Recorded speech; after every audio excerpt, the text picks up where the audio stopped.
독일 전역에 믿기 힘든 사건이 방송되었습니다. 독일 벤츠 대기업 손녀딸이 포함된 최고 명문고 학생들이 한국으로 수학 여행을 오게 된 것인데요. 출발 전 그들은 이렇게 조롱했습니다.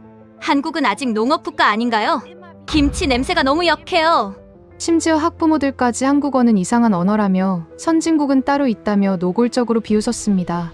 하지만 불과 일주일 뒤 오만하던 학생들이 인천공항 활주로에서부터 눈물을 흘리며 고백합니다. 저희 나라에 없는 것들이 한국에는 기본이더라고요. 이번 사건으로 인해 한국에 이민을 온 독일인 이주율이 전년 대비 27%나 늘었다고 합니다. 과연 그들에게 무슨 일이 있었던 걸까요? 그 6일간 일어난 독일 명문고 학생들의 수학여행 사건을 지금 공개하겠습니다. 이야기를 시작하기 앞서 사연 속의 제작에 힘이 되는 구독과 좋아요 부탁드립니다.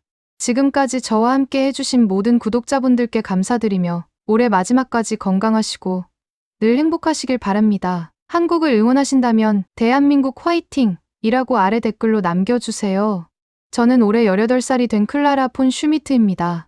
베를린 국제학교를 다니고 있고 몇 달 후면 옥스퍼드 대학에 입학할 예정이었죠.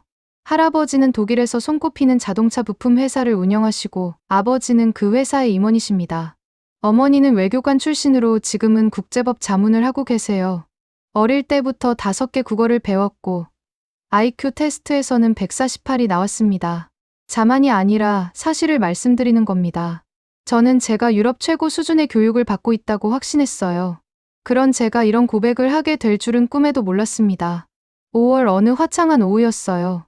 교장 선생님이 전교생을 강당으로 소집했습니다. 무슨 중요한 발표가 있다고 하더군요. 강당에 앉아서 친구들과 수군거리고 있을 때 교장 선생님이 단상에 오르셨어요. 올해 수학여행 목적지를 발표하겠습니다. 바로 대한민국 서울입니다. 순간 강당이 조용해졌습니다. 그리고 곧 웅성거림이 시작됐죠. 저는 믿을 수 없었어요. 한국이라니요? 제가 학급 대표였기 때문에 바로 손을 들고 일어났습니다. 교장 선생님, 재고를 부탁드립니다. 저희는 유럽 최고 수준의 학생들입니다. 런던이나 제네바가 더 적합하지 않을까요? 한국은 솔직히 저희 할아버지 공장이 있는 곳인데 저희가 배울 게 있을지 의문입니다. 다른 학생들도 고개를 끄덕였어요. 제 옆에 앉은 율리아가 작은 목소리로 말했습니다. 맞아. 한국어 발음 들어봤어? 너무 이상하더라. 뒷자리에 토비아스도 거들었죠. 거기 교통 시스템이 우리 아우토반만 하겠어? 교장 선생님은 침착한 표정으로 저희를 바라보셨어요. 클라라 학생. 그리고 여러분. 선입견은 무지에서 비롯됩니다. 직접 보고 판단하는 것이 진정한 교육이죠. 저는 고개를 저었습니다. 선입견이 아니라 사실 아닌가요? 독일은 산업혁명을 이끈 나라입니다. 벤츠, BMW, 아우디, 지멘스. 전 세계가 독일 기술을 동경하죠. 한국은 제조업이 발달했다지만 결국 우리 기술을 배워간 곳 아닌가요? 그날 저녁 집에 돌아가자마자 부모님께 말씀드렸어요. 아버지의 반응은 예상했던 그대로였습니다. 한국으로? 우리 공장 있는 곳 말이냐? 거기서 뭘 배우겠니? 어머니도 걱정스러운 표정을 지으셨어요. 교통 안전은 괜찮을까? 독일 아우토반만큼 체계적일 리 없는데. 저는 부모님께 확신에 찬 목소리로 말씀드렸습니다. 걱정 마세요. 그냥 형식적으로 다녀오는 거예요. 어차피 우리가 얼마나 앞서 있는지 확인하는 기회가 될 거예요. 그날 밤 학부모 비상회의가 온라인으로 열렸습니다. 컴퓨터 화면에는 30명이 넘는 학부모님들이 접속해 계셨어요. 모두 비슷한 표정이었죠. 불만과 우려가 가득한 얼굴들이었습니다. 율리아 어머니가 먼저 입을 여셨어요. 한국 교통 시스템이 독일과 비교가 될까요? 제 딸이 안전하게 다녀올 수 있을지 걱정됩니다. 토비아스 아버지는 더 직설적이었어요. 우리 벤츠 품질을 한국산 차가 따라올 수 있습니까? 아이들에게 잘못된 기준을 심어줄까봐 우려스럽습니다. 다른 학부모님들도 비슷한 의견이었습니다. 한국 음식 위생 상태는 괜찮은지, 언어 소통은 가능한지, 치안은 안전한지, 모든 것이 의심의 대상이었어요. 저는 화면 너머로 고개를 끄덕였습니다. 맞는 말씀들이었어요. 우리가 왜 그런 곳에 가야 하는지 이해할 수 없었죠. 하지만 교장 선생님은 끝까지 고집하셨습니다. 학부모님들께서 그렇게 확신하신다면 더욱 가봐야 합니다. 진실을 직접 확인하는 것이 교육의 본질입니다. 회의가 끝나고 저는 제 SNS에 스토리를 올렸어요. 제 채널은 일상 브이로그를 올리는 곳으로 팔로워가 8만 명 정도 됐거든요. 여러분, 이번 수학여행 목적지가 한국이래요. 한국. 제조업 하청 국가 아니었나요? 솔직히 기대는 제로예요. 하지만 여러분께 생생한 현장을 보여드릴게요. 독일과 얼마나 차이 나는지 확인해 보죠. 댓글이 순식간에 달렸습니다. 한국. 거기 와이파이나 터지려나? 김치 냄새 어떻게 참지? 클라라. 독일 음식 많이 챙겨가. 저는 웃으며 댓글들을 읽었어요. 모두가 저와 같은 생각이었죠. 출발일이 다가올수록 저희 반 분위기는 점점 더 부정적으로 변했습니다. 학생들끼리 모여서 한국에 대한 정보를 찾아봤는데 대부분 부정적인 내용이었어요. 교통 체증이 심각하대. 지하철이 복잡하고 지저분하다더라. 음식이 너무 맵다던데? 저는 가방을 싸면서도 계속 한숨을 쉬었습니다. 왜 하필 한국이어야 했을까요? 파리나 로마, 아니면 런던이었다면 얼마나 좋았을까요?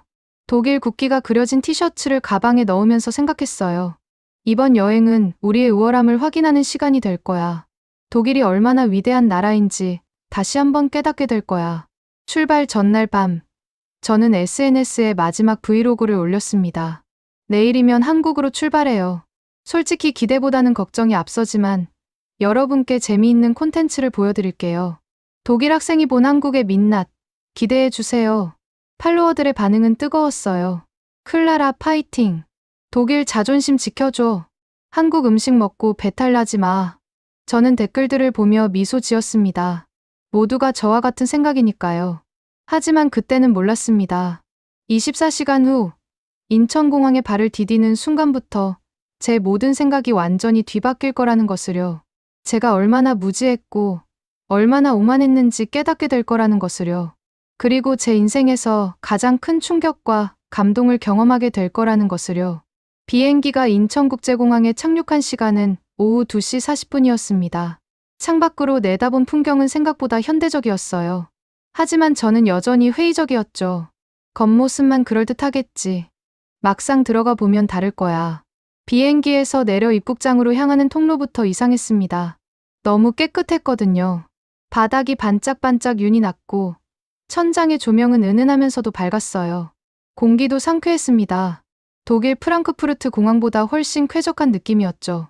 입국 심사대에 도착했을 때 저는 멈춰섰습니다. 자동화 게이트가 줄지어 서 있었거든요. 안내판에는 영어, 중국어, 일본어, 독일어까지 표시되어 있었어요. 저는 자동화 게이트 앞에 섰습니다. 여권을 스캔했고 안면 인식 카메라가 제 얼굴을 확인했어요. 그리고 정확히 9초 만에 게이트가 열렸습니다. 저는 멍하니 서 있었어요. 프랑크푸르트에서는 줄을 서서 30분을 기다렸는데 여기서는 9초요? 율리아가 제 뒤에서 속삭였습니다. 클라라, 이거 진짜 빨라. 독일보다 훨씬 빠른 것 같아. 저는 대답하지 않았어요. 인정하기 싫었거든요. 수화물 수치대로 향했을 때 또 한 번 놀랐습니다. 컨베이어 벨트 위로 짐들이 나오고 있었는데 색상별로 정렬되어 있는 거예요. 검은색 캐리어들이 먼저 나오고 그 다음 파란색, 그 다음 빨간색. 독일에서는 짐들이 뒤죽박죽 섞여서 나왔는데 말이죠. 토비아스가 중얼거렸어요. 이거 누가 정리한 거야? 독일은 다 뒤섞여 나오는데. 저는 제 캐리어를 찾으며 생각했습니다. 우연일 거야. 마침 그렇게 실린 거겠지. 하지만 마음 한구석에서는 불안감이 일어나기 시작했어요. 공항 로비로 나왔을 때 저는 완전히 압도당했습니다. 천장이 엄청나게 높았고 자연광이 쏟아져 들어오고 있었어요. 유리와 철골로 만들어진 구조물이 마치 예술작품 같았죠. 공항 안내 로봇이 저희 앞을 지나갔습니다. 로봇은 영어로 안내 방송을 하고 있었어요. 공항 철도를 이용하시려면 B1층으로 이동하시기 바랍니다. 저는 로봇에게 다가가서 독일어로 물어봤어요.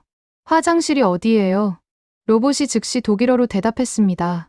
화장실은 50m 직진 후 왼쪽에 있습니다. 저는 깜짝 놀랐어요. 로봇이 독일어를 할 줄 알다니요? 율리아가 웃으며 말했습니다. 와, 이거 진짜 신기한데? 우리 미넨 공항에도 이런 거 없잖아. 저는 화장실로 향했습니다. 그리고 화장실 문을 열었을 때 저는 완전히 멈춰섰어요. 화장실이 너무 깨끗했거든요. 5성급 호텔 화장실 수준이었습니다. 자동 비데, 자동 손건조기, 심지어 화장실 칸마다 청소 상태를 표시하는 LED 등까지 있었어요. 거울도 김이 서리지 않는 특수 거울이었고 세면대는 자동 센서였어요. 저는 거울 앞에 서서 제 얼굴을 바라봤습니다. 이게 정말 공항 화장실이 맞나? 우리 집 욕실보다 깨끗한데. 밖으로 나와서 공항 편의점에 들렀습니다. 물을 사려고 했거든요. 계산대에서 카드를 내밀었는데 점원이 제게 미소를 지으며 독일어로 말했어요. 감사합니다. 저는 깜짝 놀라서 되물었습니다. 어떻게 제가 독일인인 걸 아셨어요? 점원이 친절하게 대답했습니다. 저희는 전 세계 60개국 언어로 인사하는 교육을 받았어요. 고객님의 여권 케이스에 독일 국기가 보여서요. 저는 할 말을 잃었습니다. 공항 편의점 직원이 60개국 언어 교육을 받다니요? 독일에서는 영어조차 제대로 못하는 직원들이 많은데 저는 편의점을 나오며 SNS에 스토리를 올리려다가 멈췄어요. 뭐라고 써야 할지 모르겠더라고요. 공항이 생각보다 좋네요라고 쓰자니 너무 허탈했고 별로예요라고 쓰자니 거짓말 같았어요. 결국 저는 아무것도 올리지 않았습니다. 공항철도 승강장으로 향하는 길에 저는 계속 주변을 둘러봤어요. 모든 것이 완벽하게 정돈되어 있었습니다. 안내 표지판은 명확했고 바닥에 유도선은 선명했어요. 심지어 휠체어를 탄 사람을 위한 경사로와 엘리베이터도 곳곳에 설치되어 있었죠. 교사 선생님이 저희를 불러 모으셨습니다. 여러분, 첫인상이 어때요? 학생들은 서로 눈치를 보며 조용했어요. 누구도 쉽게 대답하지 못했죠. 토비아스가 조심스럽게 말했습니다. 생각보다 괜찮은 것 같아요. 율리아도 덧붙였어요. 공항이 정말 깨끗하고 현대적이에요. 저는 여전히 입을 다물고 있었습니다. 인정하기 싫었거든요. 하지만 마음속으로는 인정할 수밖에 없었어요. 공항에서 이미 선진국이 보였다는 생각이 들었으니까요. 교사 선생님이 의미심장한 미소를 지으셨어요. 좋습니다. 이제 진짜 서울로 들어가 볼까요? 공항철도를 타고 시내로 갑시다. 저는 가슴이 두근거렸습니다. 불안함과 기대감이 동시에 밀려왔어요.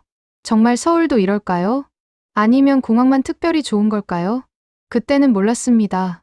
10분 후에 제가 받을 충격이 얼마나 클지를요. 공항철도에서부터 본격적으로 제 세계관이 흔들리기 시작할 거라는 것을요. 공항철도 승강장으로 내려가는 에스컬레이터를 타면서 저는 여전히 회의적이었습니다. 철도는 독일이 최고지. 우리 IC를 따라올 수는 없을 거야. 그런데 승강장에 도착하자마자 제 생각이 흔들리기 시작했어요. 승강장 전체가 유리벽으로 완전히 밀폐되어 있었거든요. 안전문이 설치되어 있고 승강장 바닥도 반짝반짝 윤이 났어요. 독일 프랑크푸르트 공항철도는 개방형인데 말이죠. 전광판을 올려다봤습니다. 다음 열차 3시 18분 도착 예정. 시계를 확인했어요. 지금 시간은 3시 15분. 저는 스마트폰에 스톱워치를 켰습니다. 정말 정확히 3분 후에 도착하는지 확인해 보고 싶었거든요. 율리아가 제 어깨를 툭 쳤어요. 클라라, 뭐해? 시간 재는 거야. 정말 정시에 오는지 확인해 보려고. 독일 DB도 자주 늦는데 여기는 어떨까? 저희는 전광판을 응시했습니다. 3시 16분, 3시 17분, 그리고 정확히 3시 18분 00초. 멀리서 기차 소리가 들렸어요. AREX 공항철도가 승강장으로 들어오고 있었습니다. 저는 스톱워치를 멈췄어요. 오차는 정확히 0초였습니다. 율리아가 놀란 표정으로 말했어요. 대박. 진짜 1초 오차도 없어. 토비아스도 중얼거렸습니다. 독일 DB는 10분 늦는 게 기본인데 기차 문이 열렸을 때 저는 또 한 번 충격을 받았어요. 차량 내부가 너무 깨끗했거든요. 좌석은 편안해 보였고 통로도 넓었어요. 무엇보다 냄새가 전혀 나지 않았습니다. 독일 기차들은 가끔 묘한 냄새가 나는데 여기는 완전히 무취였어요. 저는 창가 자리에 앉았습니다. 좌석에 앉자마자 느껴지는 푹신함에 놀랐어요. 독일 IC 2등석보다 훨씬 편안했거든요. 기차가 출발하기 전 안내 방송이 나왔습니다. 승객 여러분, AREX를 이용해 주셔서 감사합니다. 서울역까지 43분 소요 예정이며 정시 도착률 99.8%를 유지하고 있습니다. 저는 귀를 의심했어요. 99.8%요?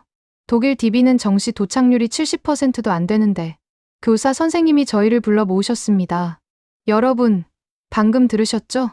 99.8% 정시 도착률. 이게 어떻게 가능할까요? 학생들은 서로를 바라봤어요. 누구도 쉽게 대답하지 못했습니다. 토비아스가 조심스럽게 말했어요. 기술이 좋아서요? 교사 선생님이 고개를 저으셨어요. 기술만으로는 안 됩니다. 정시성은 운이 아니라 문화예요. 기관사, 승무원, 승객, 심지어 도로 위 자동차까지 모두가 정시를 지키기 위해 협력하는 겁니다. 저는 선생님의 말씀을 곱씹었어요. 협력이라. 독일은 개인의 자유를 최우선으로 생각하는데 한국은 전체의 효율을 위해 양보하는 걸까요? 기차가 출발했습니다. 저는 깜짝 놀랐어요. 진동이 거의 없었거든요. 독일 IC도 부드럽긴 하지만 이 정도는 아니었어요. 마치 공중에 떠 있는 것 같았습니다. 창밖으로 서울 외곽 풍경이 보이기 시작했어요. 고층 아파트들이 끝없이 펼쳐져 있었고 도로는 넓고 깔끔했어요. 무엇보다 놀라운 건 차들이 모두 완벽하게 차선을 지키고 있다는 거였습니다. 신호등에서도 모든 차량이 정확히 정지선에 멈춰 있었어요. 독일에서는 가끔 삐져나온 차들이 있는데 말이죠. 율리아가 창밖을 가리키며 말했어요. 저기 봐. 모든 차가 완벽하게 질서를 지키고 있어. 저는 핸드폰을 꺼내서 동영상을 찍었습니다. 이건 제 팔로워들에게 꼭 보여줘야 할 것 같았거든요.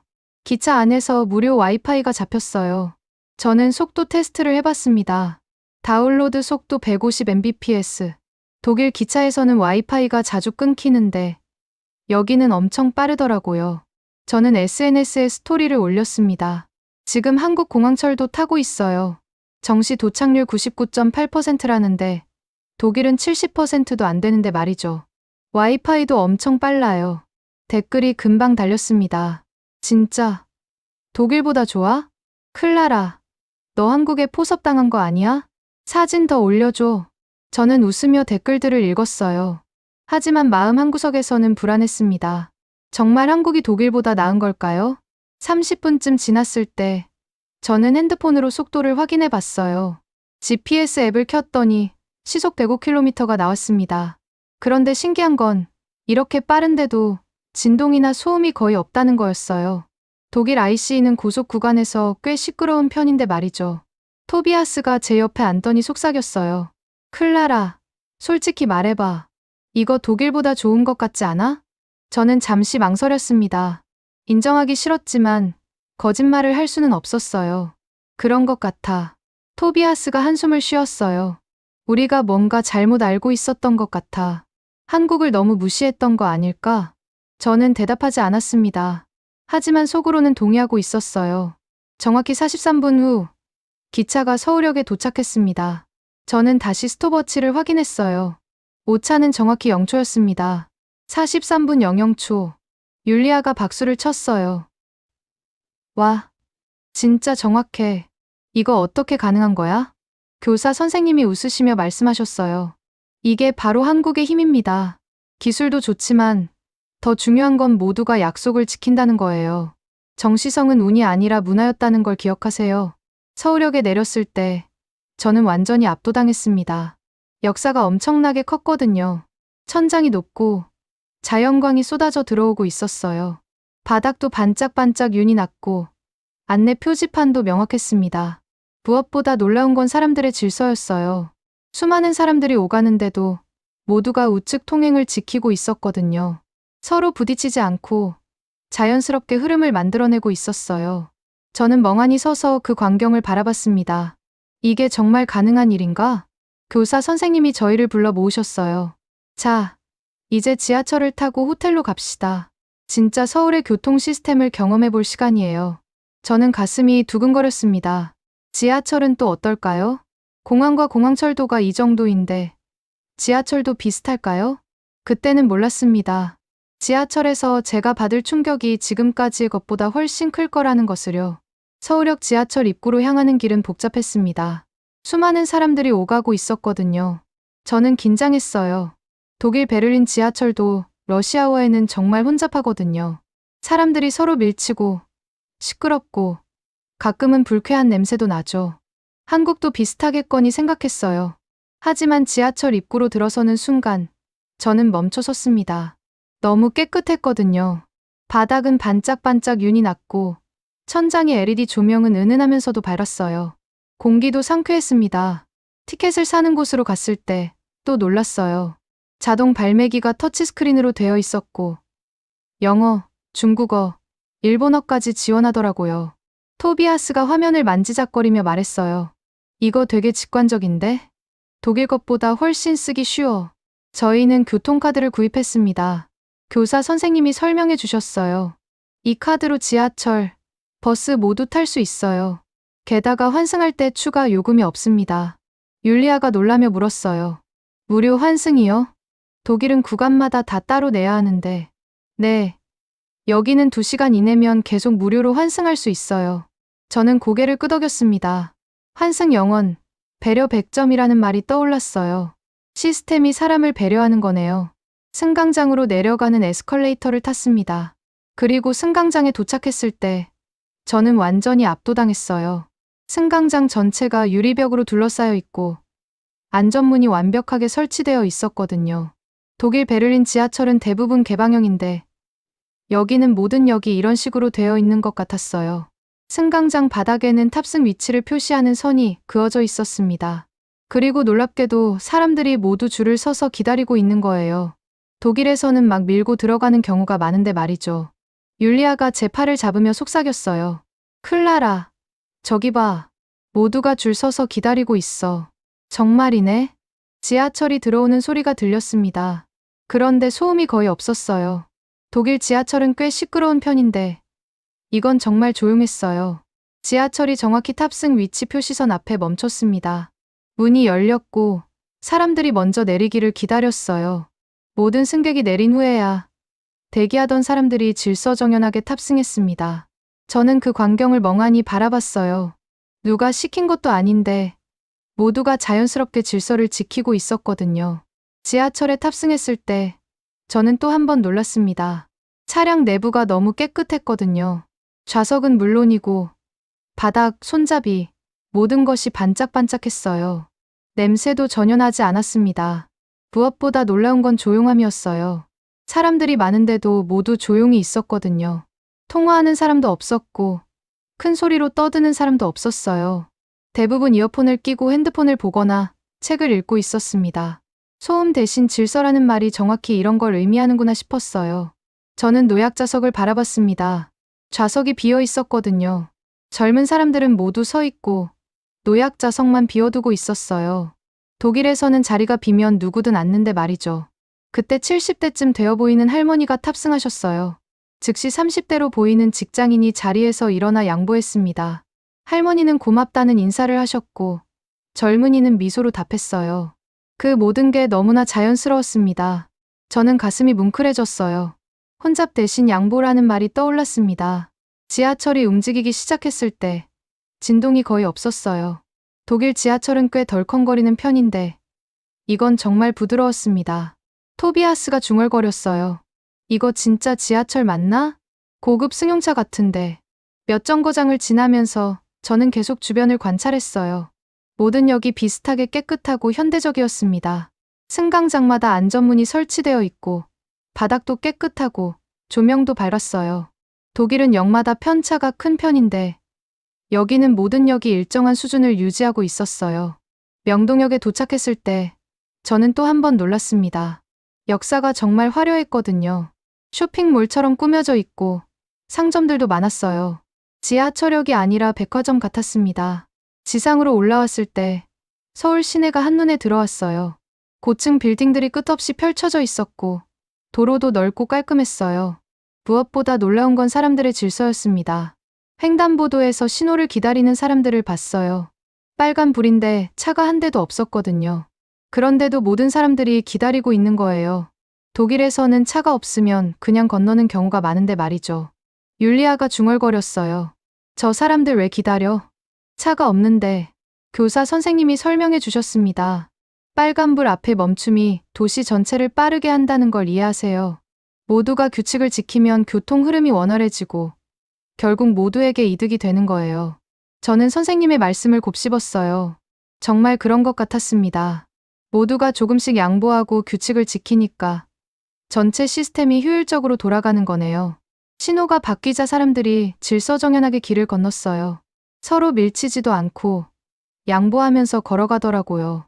나이 든 분이 오시면 젊은 사람들이 자연스럽게 길을 비켜주었습니다. 저는 그 광경을 보며 생각했어요. 데이터가 증명한 K교통의 정확성이라는 말이 이런 의미였구나. 기술만으로는 안 되는 거였어요. 사람들의 배려와 질서가 있어야 시스템이 완벽하게 작동하는 거였죠. 저는 핸드폰을 꺼내서 동영상을 찍었습니다. 이건 꼭 제 팔로워들에게 보여줘야 할 것 같았거든요. 그리고 SNS에 스토리를 올렸어요. 여러분, 지금 서울 명동이에요. 빨간불에 차가 없는데도 모두가 기다려요. 지하철도 엄청 깨끗하고 조용해요. 독일과는 완전히 다른 세계예요. 댓글이 순식간에 달렸습니다. 진짜. 사진 더 올려줘. 클라라, 너 한국에 반한 거 아니야? 독일도 배워야 할 것 같은데. 저는 댓글들을 읽으며 미소 지었어요. 하지만 동시에 부끄러움도 느꼈습니다. 출발하기 전 제가 얼마나 무지했고 오만했는지 깨달았거든요. 한국을 무시하고 독일만이 최고라고 생각했던 제 모습이 떠올랐어요. 그날 저녁 호텔에 도착해서 저는 침대에 누워 하루를 돌아봤습니다. 단 하루 만에 제 생각이 완전히 바뀌었어요. 한국은 제가 생각했던 것과 완전히 달랐습니다. 기술도 뛰어나고 시스템도 완벽했어요. 하지만 가장 인상 깊었던 건 사람들의 마음이었습니다. 서로를 배려하고 질서를 지키고 양보하는 그 마음 말이에요. 기술 위에 문화, 문화 위에 사람이라는 말이 떠올랐습니다. 정말 그랬어요. 한국의 진짜 힘은 기술이 아니라 사람의 마음이었던 거예요. 저는 눈을 감으며 생각했습니다. 내일은 또 어떤 걸 경험하게 될까요? 지금까지도 충격적이었는데 앞으로는 더 놀라운 일들이 기다리고 있을 것 같았어요. 그리고 그 예감은 틀리지 않았습니다. 둘째 날 아침, 저는 일찍 잠에서 깼습니다. 창밖으로 서울의 아침 풍경이 보였어요. 깨끗한 거리, 질서정연하게 움직이는 차들, 조용히 지나가는 버스들. 모든 게 어제 본 것처럼 완벽했습니다. 오늘은 KTX를 타고 대전으로 간다고 했어요. 한국의 고속철도를 경험해보는 날이죠. 저는 솔직히 기대 반 걱정 반이었습니다. 독일의 ICE는 세계적으로 유명한 고속철도거든요. 한국의 KTX가 그만큼 좋을까요? 아침 식사 후 서울역으로 향했습니다. 어제 왔던 곳이지만 아침에 보니 또 달랐어요. 출근 시간대라 사람들이 정말 많았거든요. 하지만 놀라운 건 혼잡하지 않다는 거였어요. 모두가 질서정연하게 움직이고 있었습니다. KTX 승강장으로 향하는 길은 깔끔했어요. 안내 표지판이 명확해서 길을 잃을 염려가 없었죠. 승강장에 도착했을 때 전광판을 확인했습니다. KTX 401호 대전행, 오전 9시 00분 출발. 시계를 봤어요. 8시 45분. 15분 남았네요. 저는 다시 스톱워치를 켰습니다. 정말 정시에 출발하는지 확인하고 싶었거든요. 토비아스가 제 옆에 섰어요. 클라라, 또 시간 재려고? 응. 어제 공항철도는 정확했잖아. KTX도 그럴까 궁금해서. 독일 ICE는 자주 늦는데 여기는 어떨까? 잠시 후 KTX가 승강장으로 들어왔습니다. 저는 숨이 멎을 뻔했어요. 정말 아름다운 기차였거든요. 하얀색 차체의 유선형 디자인이 마치 미래에서 온 것 같았어요. 독일 ICE보다 훨씬 세련되고 현대적이었습니다. 율리아가 감탄하며 말했어요. 와, 진짜 멋있다. 저거 진짜 기차 맞아? 기차 문이 열렸을 때 저는 또 한 번 놀랐어요. 차량 내부가 엄청나게 넓고 깨끗했거든요. 좌석 간격도 넓었고 통로도 여유로웠어요. 독일 IC의 1등석만큼 좋아 보였는데 이건 일반석이라고 했어요. 저는 창가 자리에 앉았습니다. 좌석에 앉자마자 느껴지는 편안함에 놀랐어요. 다리를 쭉 뻗을 수 있을 정도로 공간이 넓었고 등받이도 푹신했어요. 각 좌석마다 콘센트와 USB 포트가 있었습니다. 테이블도 깔끔하게 접혀 있었고 창문도 크고 깨끗했어요. 독일 IC 2등석보다 훨씬 좋았습니다. 교사 선생님이 저희에게 물으셨어요. 여러분, 이 기차의 최고 속도가 얼마나 될 것 같아요? 토비아스가 대답했습니다. 200km 정도요? 아니요.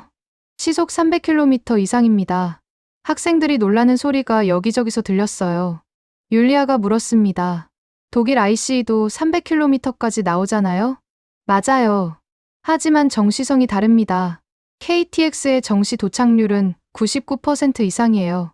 저는 귀를 기울였습니다. 99% 이상이라니. 독일 ICE는 80%도 안 되는데 말이죠. 정확히 9시 00분이 되었습니다. 기차가 출발했어요. 저는 스톱워치를 확인했습니다. 5차 0초. 정확했어요. 기차가 가속을 시작했을 때 저는 놀라움을 감추지 못했어요. 진동이 거의 없었거든요. 독일 ICE도 부드럽긴 하지만 이 정도는 아니었어요. 정말 공중에 떠 있는 것 같았습니다. 소음도 거의 없었어요. 옆 사람과 대화할 때 목소리를 높일 필요가 없을 정도였죠. 독일 ICE는 고속 구간에서 꽤 시끄러운데 말이에요. 저는 창밖을 바라봤습니다. 풍경이 빠르게 지나가고 있었어요. 산과 들판, 강과 도시들이 순식간에 스쳐 지나갔죠. 한국의 자연이 이렇게 아름다운 줄 몰랐습니다. 20분쯤 지났을 때 저는 핸드폰으로 속도를 확인해 봤어요. GPS 앱을 켰더니 시속 304km가 나왔습니다. 진짜 300km 넘게 달리고 있었던 거예요. 그런데 이렇게 빠른데 왜 이렇게 조용하죠? 토비아스에게 보여줬더니 그도 놀라워했어요.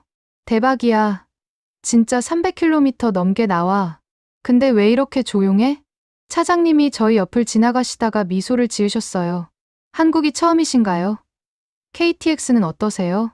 저는 솔직하게 대답했습니다. 정말 놀라워요. 독일 IC보다 더 좋은 것 같아요. 차장님이 고맙다는 인사를 하시고는 지나가셨어요. 저는 그 모습을 보며 생각했습니다. 직원들의 태도도 정말 친절하네요. 영어도 유창하시고 미소도 따뜻했어요. 30분쯤 지났을 때 저는 물컵을 좌석 테이블에 놓고 동영상을 찍었습니다. 시속 300km로 달리는데 물이 전혀 흔들리지 않았거든요. 독일 ICE는 200km에도 물이 흔들리는데 말이죠. 저는 SNS에 영상을 올렸어요. 지금 KTX 타고 있어요. 시속 304km인데 물이 안 흔들려요. 독일 ICE는 200km에도 흔들리는데 이게 어떻게 가능하죠? 댓글이 순식간에 달렸습니다. 진짜 독일 기술이 최고 아니었어? 클라라, 영상 조작 아니야? 나도 한국 가고 싶다. 저는 댓글들을 읽으며 웃었어요. 조작이 아니라 진짜라고요. 교사 선생님이 다시 설명해 주셨습니다. 여러분, 이 기차가 이렇게 조용하고 부드러운 이유가 뭘까요? 학생들은 고개를 갸우뚱했어요. 선생님이 계속 말씀하셨습니다. 기술도 좋지만 더 중요한 건 유지보수예요. 한국은 매일 밤 선로 상태를 점검합니다. 데이터가 증명한 K교통의 정확성은 이런 성실함에서 나오는 거예요. 저는 고개를 끄덕였습니다. 기술만으로는 안 되는 거네요. 사람의 노력과 성실함이 더해져야 완벽한 시스템이 만들어지는 거였어요. 정확히 50분 후 기차가 대전역에 도착했습니다. 저는 다시 스톱워치를 확인했어요. 5차 0초, 50분 00초. 완벽했습니다. 율리아가 박수를 쳤어요. 와, 진짜 정확해. 1초 오차도 없어. 대전역에 내렸을 때 저는 많은 생각을 했어요. 독일 ICE가 정말 세계 최고일까요? 아니, 확실히 아닌 것 같았어요. KTX가 더 빠르고, 더 조용하고, 더 정확했으니까요. 게다가 요금도 저렴했어요. 서울에서 대전까지 약 40유로 정도였는데 독일에서 같은 거리를 가려면 80유로는 들어야 하거든요. 저는 SNS에 긴 글을 올렸습니다. 여러분, 솔직히 고백할게요. 저는 독일 ICE가 세계 최고라고 생각했어요. 하지만 KTX를 타보니 생각이 완전히 바뀌었어요. 더 빠르고, 더 조용하고, 더 정확해요. 게다가 가격도 저렴하죠. 데이터가 증명한 K교통의 정확성. 이 말이 과장이 아니었어요. 댓글이 폭발적으로 달렸습니다. 클라라가 인정했네. 독일도 배워야 할 것 같은데. 나도 KTX 타보고 싶다. 저는 댓글들을 읽으며 미소 지었어요. 하지만 동시에 부끄러움도 느꼈습니다. 출발하기 전 제가 얼마나 오만했는지 깨달았거든요. 한국을 무시하고 독일만이 최고라고 확신했던 그 모습이 떠올랐어요. 셋째 날, 저희는 한국 고등학교를 방문하기로 했습니다. 서울에 있는 한명문 고등학교였어요. 저는 솔직히 긴장됐습니다. 한국 학생들은 어떨까요? 입시 경쟁이 세계에서 가장 치열하다고 들었는데 실제로는 어떨까요? 학교에 도착했을 때 교문부터 인상적이었어요. 깔끔하고 현대적이었거든요. 독일 학교들보다 훨씬 잘 관리되어 있는 것 같았어요. 교실로 안내받았을 때 한국 학생들이 저희를 반겨줬습니다. 10명 정도의 학생들이 있었는데 모두 영어를 유창하게 하더라고요. 독일에서도 이 정도로 외국어를 잘하는 학생들은 많지 않거든요. 지원이라는 여학생이 저희를 대표해서 인사했어요. 안녕하세요. 독일에서 오셨다고 들었어요. 환영합니다. 저는 미소로 답했습니다. 안녕하세요. 저는 클라라예요. 반가워요. 자리에 앉아서 대화를 시작했는데 한국 학생들의 수준이 생각보다 높았어요. 독일 교육 시스템에 대해서도 많이 알고 있었고 유럽 정치나 경제에 대해서도 깊이 있게 이야기할 수 있었거든요. 저희가 상상했던 것과는 완전히 달랐어요. 토론이 시작되면서 분위기가 점점 진지해졌습니다. 민준이라는 남학생이 먼저 질문을 던졌어요. 독일 학생들은 경쟁을 어떻게 생각하세요? 저는 당연하다는 듯이 대답했습니다. 당연히 중요하죠. 경쟁이 있어야 발전하는 거 아닌가요? 율리아도 거들었어요. 경쟁이야말로 진보의 원동력이에요. 독일이 지금의 위치에 오른 것도 치열한 경쟁 덕분이고요. 한국 학생들이 서로 눈을 마주쳤어요. 뭔가 의미심장한 표정이었습니다. 지원이 조심스럽게 물었어요. 그럼 어제 본 한국의 교통 질서는 어떻게 생각하세요? KTX는 어땠어요? 토비아스가 솔직하게 답했습니다. 정말 좋았어요. 독일 IC보다도 더 좋았던 것 같아요. 그때 민준이 핵심을 짚었습니다. 그런데 왜 그렇게 좋을까요? 기술이 좋아서일까요? 저는 잠시 생각했어요. 기술 때문이라고 대답하려다가 어제 교사 선생님이 하신 말씀이 떠올랐거든요. 기술도 좋지만 사람들의 배려 때문이 아닐까요? 민준이 고개를 끄덕이며 설명하기 시작했어요. 그의 표정은 확신에 차 있었고 목소리에는 자부심이 깃들어 있었습니다. 맞아요. 물론 기술도 중요하지만 가장 큰 이유는 배려예요. 어제 횡단보도에서 보셨죠? 빨간 불에 차가 없어도 모두 기다리는 거려. 저는 고개를 끄덕였습니다. 민준이 계속 말했어요. 누군가 다칠까봐, 누군가 불편할까봐 기다리는 거예요. 지하철에서도 마찬가지고요. 먼저 내리는 사람을 기다리고 노약자에게 자리를 양보하고 이런 작은 배려들이 모여서 전체 시스템이 효율적으로 돌아가는 거예요. 저는 여전히 의문이었습니다. 그런 건 법으로 정해진 규칙을 따르는 것 아닌가요? 지원이 고개를 저었어요. 법으로 강제하는 게 아니라 스스로 그렇게 하는 거예요. 남을 배려하는 게 결국 모두에게 도움이 되거든요. 토비아스가 반박했습니다. 그런데 그러면 경쟁은 어떻게 하나요? 경쟁 없이 어떻게 발전해요? 민준의 대답은 저희를 더욱 당황스럽게 만들었어요. 경쟁과 배려는 다른 영역이에요. 공부할 때는 열심히 경쟁하지만 일상생활에서는 서로 배려하는 거죠. 경쟁할 땐 전력 질주, 일상에선 배려가 규칙이에요. 율리아가 의문을 표했습니다.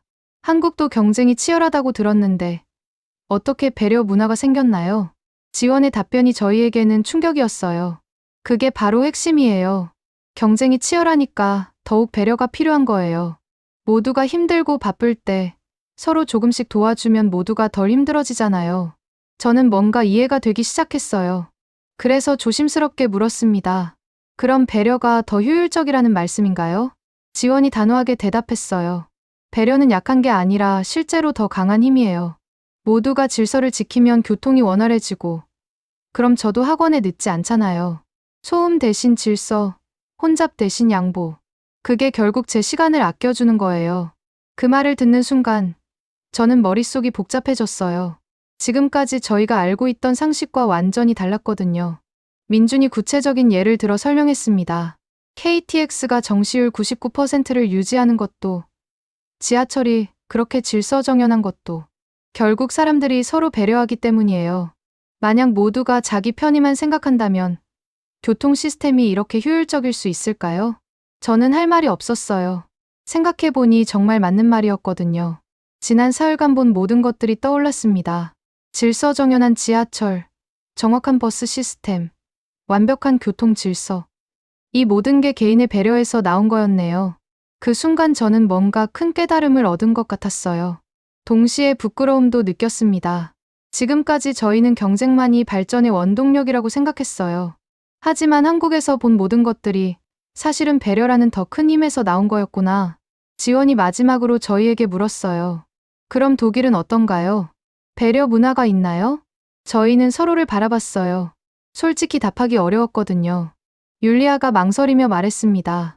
있긴 하지만 한국만큼은 아닌 것 같아요. 저도 솔직하게 말했어요. 우리는 개인주의가 강해요. 자기 일은 자기가 알아서 하는 게 당연하다고 생각하죠. 민준이 따뜻하게 말했습니다. 그것도 좋은 방식이에요. 하지만 때로는 함께 도우면 더 좋은 결과가 나올 수도 있잖아요. 그날 토론을 마치고 나서 저희는 모두 조용해졌어요. 한국 학생들의 말이 계속 머릿속을 맴돌았거든요. 정말 배려가 경쟁보다 강한 힘일까요? 우리가 지금까지 잘못 생각하고 있었던 걸까요? 점심 식사를 함께 하게 되었는데 식당으로 가는 길에 놀라운 일이 벌어졌습니다. 토비아스가 식당 입구에서 노인 부부를 보고는 먼저 문을 잡아준 거예요. 한국 학생들이 박수를 쳤습니다. 지원이 웃으며 말했어요.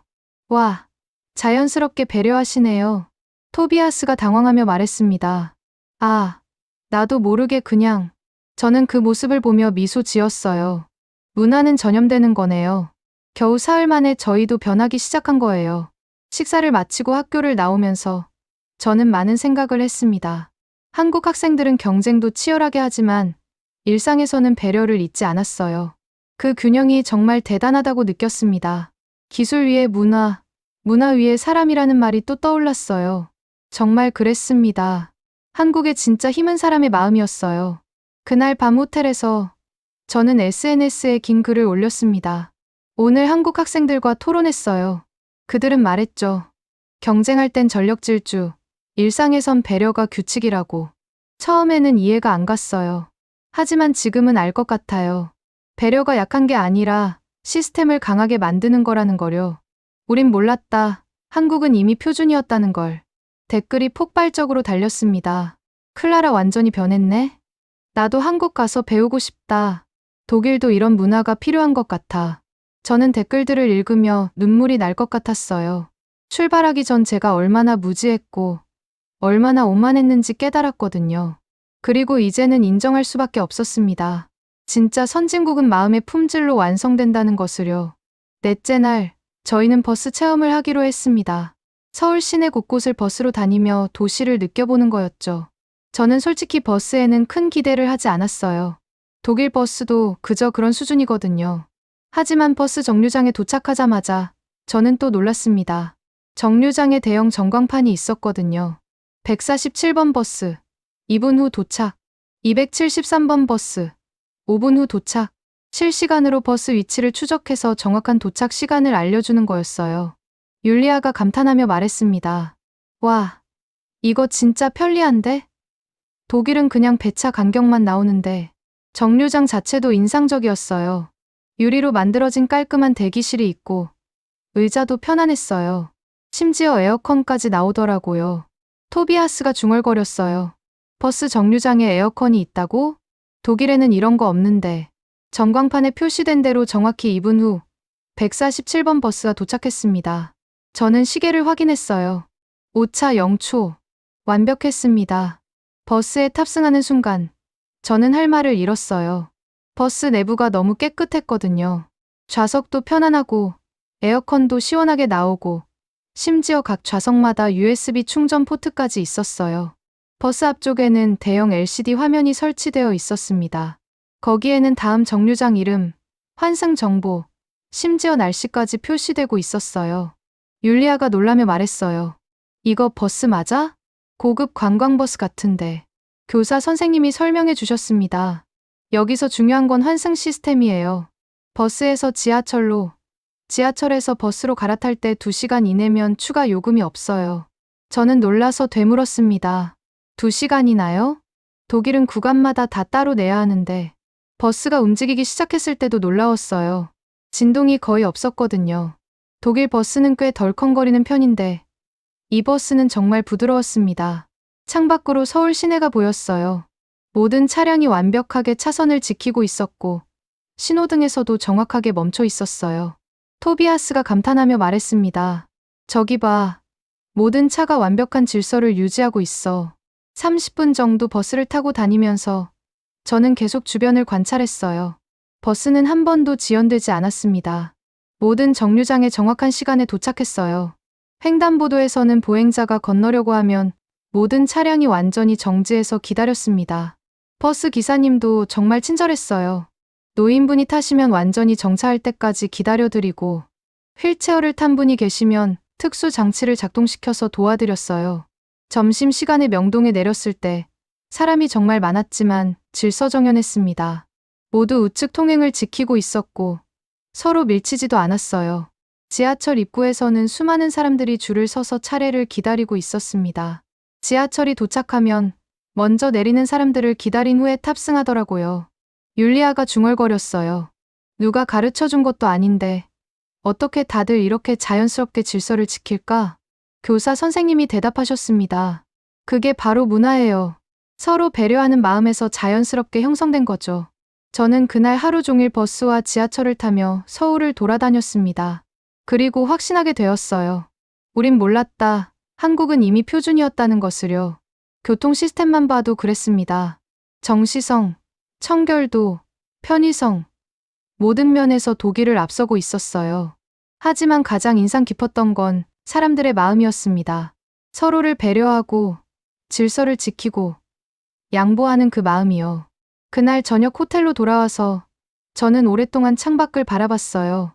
서울의 야경이 정말 아름다웠습니다. 반짝이는 빌딩들, 질서정연하게 흐르는 차량들, 깨끗한 거리들. 모든 것이 완벽한 조화를 이루고 있었어요. 저는 SNS에 긴 글을 올렸습니다. 오늘 하루 종일 서울 시내를 돌아다녔어요. 버스, 지하철, 거리 곳곳에서 한국의 진짜 모습을 봤습니다. 정시성은 운이 아니라 문화였어요. 빨간불 앞에 멈춤이 도시 전체를 빠르게 했고요. 환승 영원, 배려 100점, 소음 대신 질서, 혼잡 대신 양보. 우린 정말 몰랐어요. 한국은 이미 표준이었다는 거요. 5째 날, 저희는 한강공원을 방문했습니다.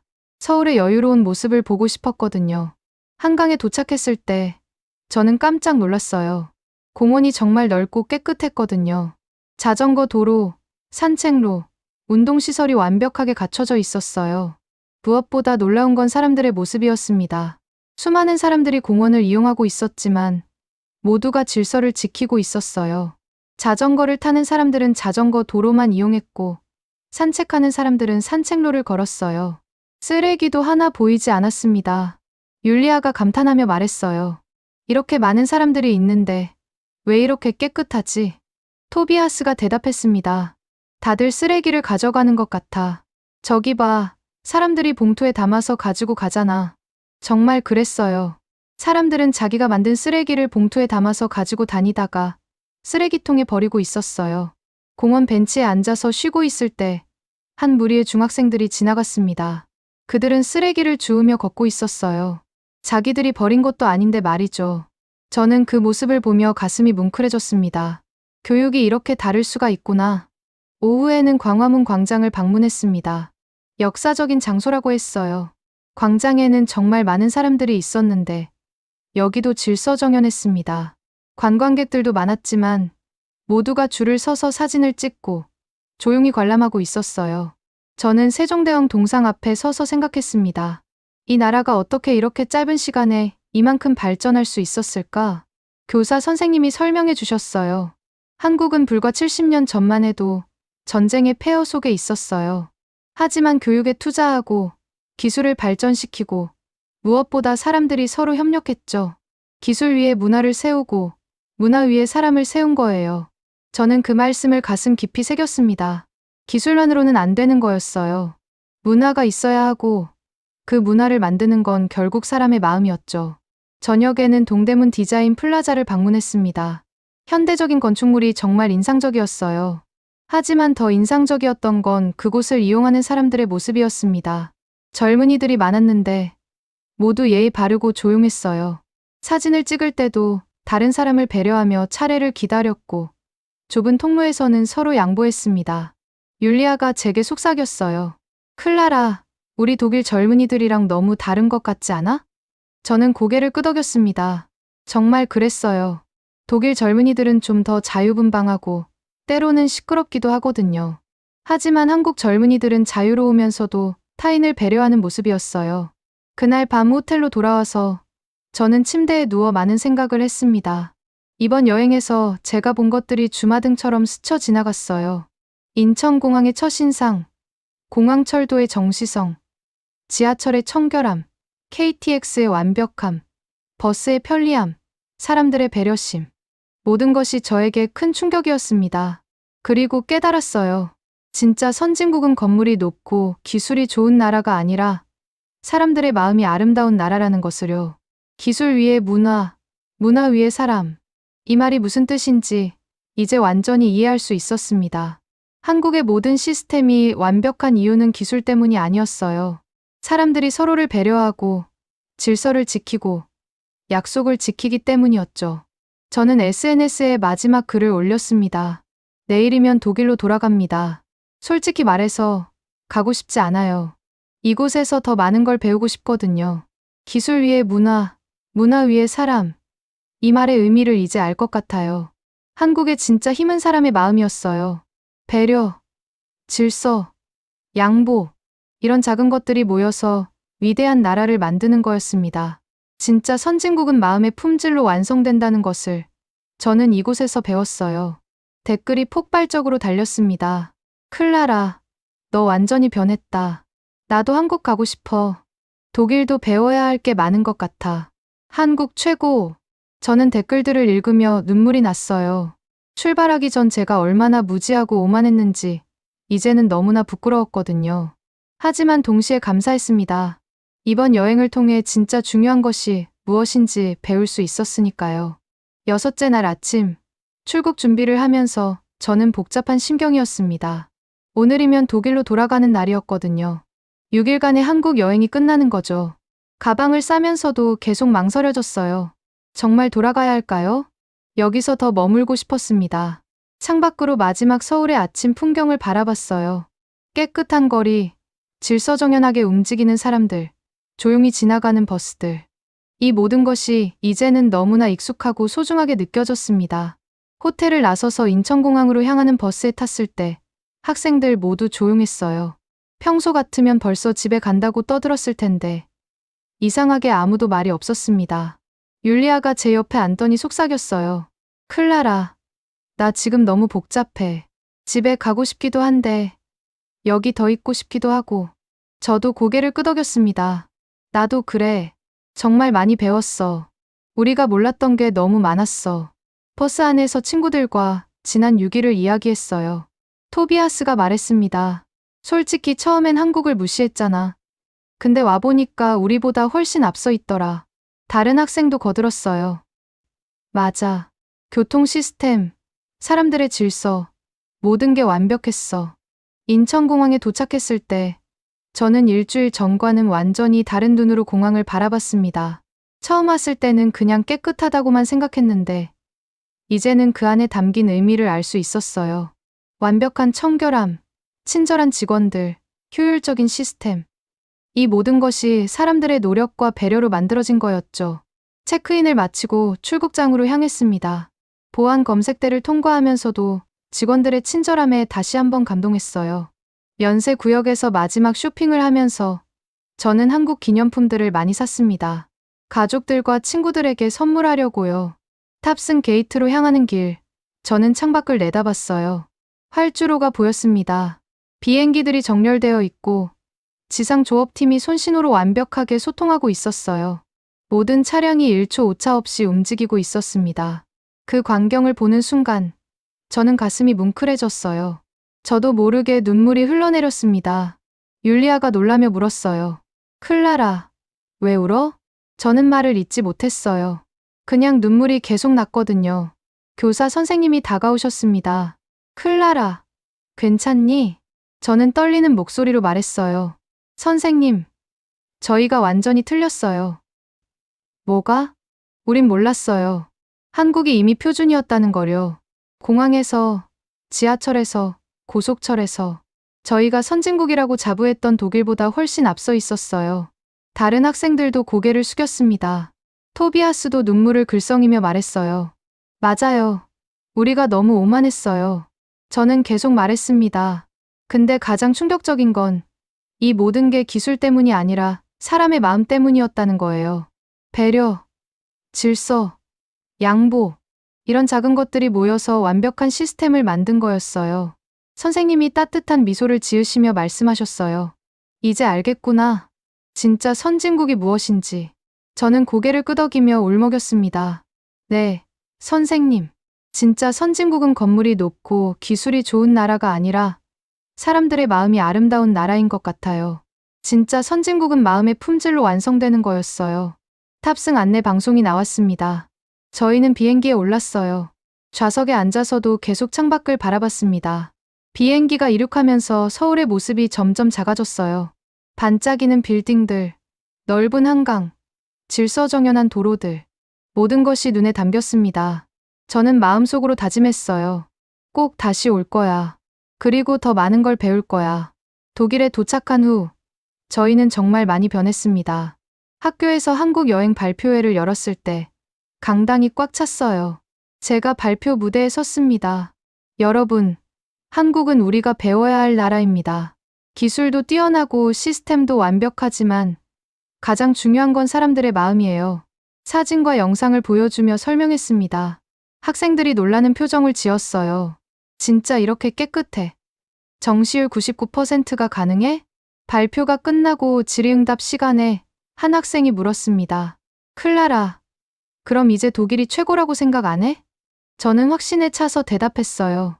독일도 훌륭해요. 하지만 배울 건 배워야죠. 한국에서 배운 배려의 문화를 우리도 실천해야 해요. 부모님들도 처음에는 믿지 못하셨어요. 하지만 제가 찍어온 영상들을 보시고는 점차 인정하기 시작하셨습니다. 아버지는 KTX 영상을 보시고 한참을 말씀하지 못하셨어요. 정말 독일 ICE보다 좋았다고? 네. 아빠, 더 빠르고, 더 조용하고, 더 정확했어요. 어머니도 지하철 영상을 보시며 감탄하셨습니다. 이렇게 깨끗하고 질서정연할 수가. 할아버지께도 영상을 보여드렸어요. 할아버지는 오랫동안 화면을 바라보시더니 말씀하셨습니다. 내가 틀렸구나. 한국을 과소평가했어. 그리고 지금 저는 다시 한국행 비행기를 탑승하려 합니다. 1년 만에 다시 오는 거예요. 이번에는 교환학생으로 6개월간 머물 예정입니다. 출발 전 독일 언론과 인터뷰를 했어요. 클라라 학생, 한국에서 무엇을 배우고 싶나요? 배려의 문화를 더 깊이 이해하고 싶어요. 그리고 그것을 독일에 전하고 싶습니다. 한국이 독일보다 낫다고 생각하나요? 비교가 아니에요. 서로 배우는 거죠. 하지만 분명한 건 한국에는 우리가 배워야 할 게 정말 많다는 거예요. 탑승 게이트로 향하면서 저는 생각했습니다. 1년 전 그 오만했던 제 모습이 떠올랐어요. 한국을 무시하고 독일만이 최고라고 믿었던 그때. 하지만 이제는 알아요. 진짜 선진국은 마음의 품질로 완성된다는 것을요. 그리고 그 마음은 작은 배려에서 시작된다는 것을요. 여러분, 오늘 이야기는 어떠셨나요? 독일 명문 고등학생들이 한국에서 발견한 진짜 선진국의 모습, 공감이 되셨나요? 우리가 당연하게 생각하는 지하철 질서, KTX의 정시 운행, 서로를 배려하는 마음들이 사실은 세계가 부러워하는 대한민국만의 특별한 모습이었습니다. 여러분도 오늘부터 우리나라를 더욱 자랑스럽게 생각하시길 바랍니다. 그리고 작은 배려 하나, 질서 하나가 우리 모두를 더 행복하게 만든다는 것을 기억해 주세요. 구독과 좋아요로 응원해 주시면 더욱 재미있는 이야기로 찾아뵙겠습니다. 해외 감동 사연을 소개해드리는 스페셜 코리아였습니다. 감사합니다.